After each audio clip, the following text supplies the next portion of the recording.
Shalom,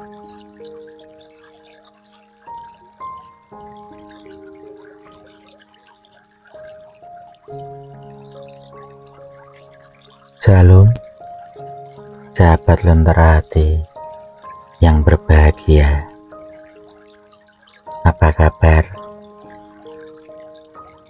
Kiranya sahabat semua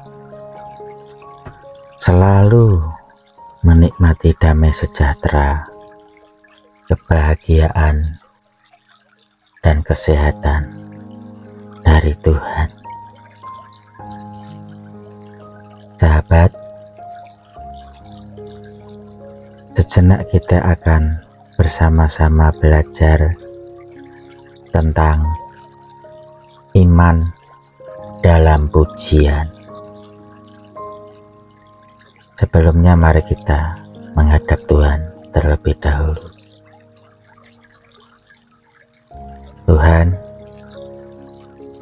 terima kasih atas semua yang telah Tuhan berikan kepada kami. Terima kasih atas hari ini dan hari-hari yang lalu. Terima kasih untuk hari depan juga ya Tuhan, yang pasti Engkau akan senantiasa menyertai hari lepas hari kami, agar kami dapat berjalan dalam terang hidup dalam hidup kami ya Tuhan. Sejenak kami akan menyimak firman-Mu, kiranya Roh Kudus-Mu akan membimbing hati dan pikiran kami. Terima kasih ya Tuhan, hanya dalam nama Yesus kami naikkan doa ini. Amin. Sahabat, ada sebuah perenungan yang demikian.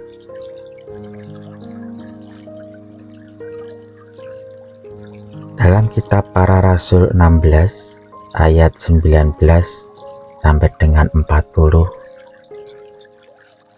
berbunyi demikian. Kepala penjara Filipi. Ketika tuan-tuan perempuan itu melihat bahwa harapan mereka akan mendapat penghasilan lenyap, mereka menangkap Paulus dan Silas, lalu menyeret mereka ke pasar untuk menghadap penguasa.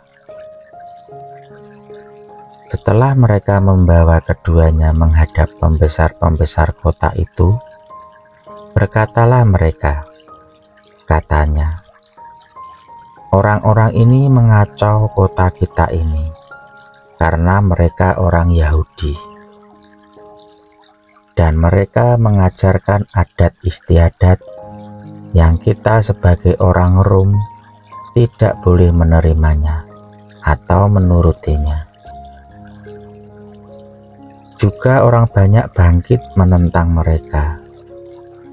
Lalu pembesar-pembesar kota itu menyuruh mengoyakkan pakaian dari tubuh mereka dan mendera mereka.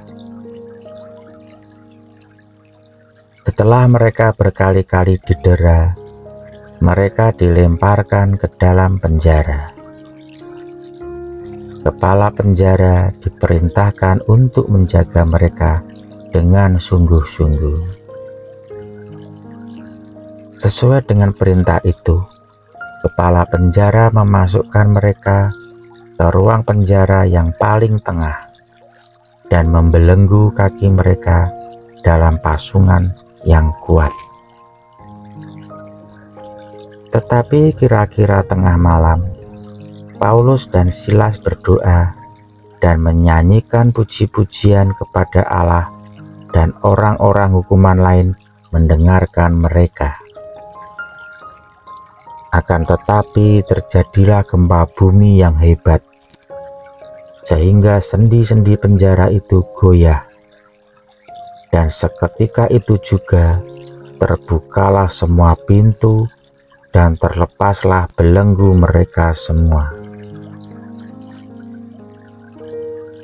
Ketika kepala penjara itu terjaga dari tidurnya dan melihat pintu-pintu penjara terbuka, ia menghunus pedangnya hendak membunuh diri, karena ia menyangka bahwa orang-orang hukuman itu telah melarikan diri.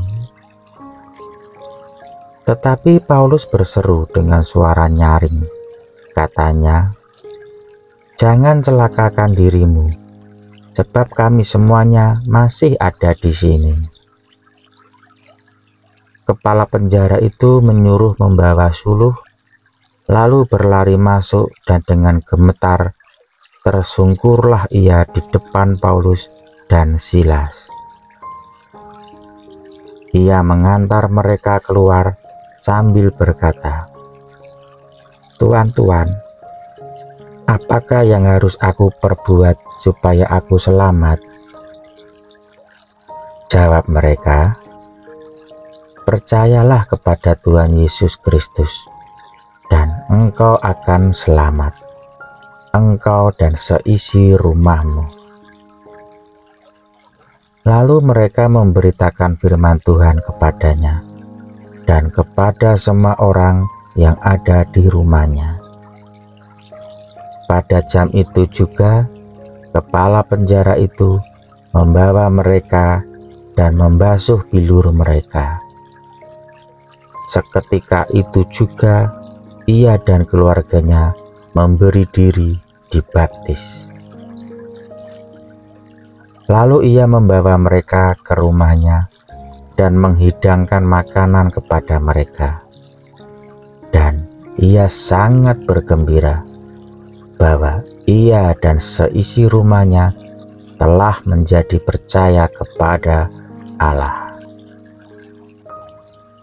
Setelah hari siang, pembesar-pembesar kota menyuruh pejabat-pejabat kota pergi kepada kepala penjara dengan pesan, "Lepaskanlah kedua orang itu." Kepala penjara meneruskan pesan itu kepada Paulus, katanya, "Pembesar-pembesar kota telah menyuruh melepaskan kamu. Jadi keluarlah kamu sekarang dan pergilah dengan selamat." Tetapi Paulus berkata kepada orang-orang itu, "Tanpa diadili mereka telah mendera kami, warga negara Roma, di muka umum, lalu melemparkan kami ke dalam penjara. Sekarang mereka mau mengeluarkan kami dengan diam-diam. Tidak mungkin demikian. Biarlah mereka datang sendiri dan membawa kami keluar." Pejabat-pejabat itu menyampaikan perkataan itu kepada pembesar-pembesar kota. Ketika mereka mendengar bahwa Paulus dan Silas adalah orang Rom, maka takutlah mereka. Mereka datang minta maaf, lalu membawa kedua rasul itu keluar dan memohon supaya mereka meninggalkan kota itu.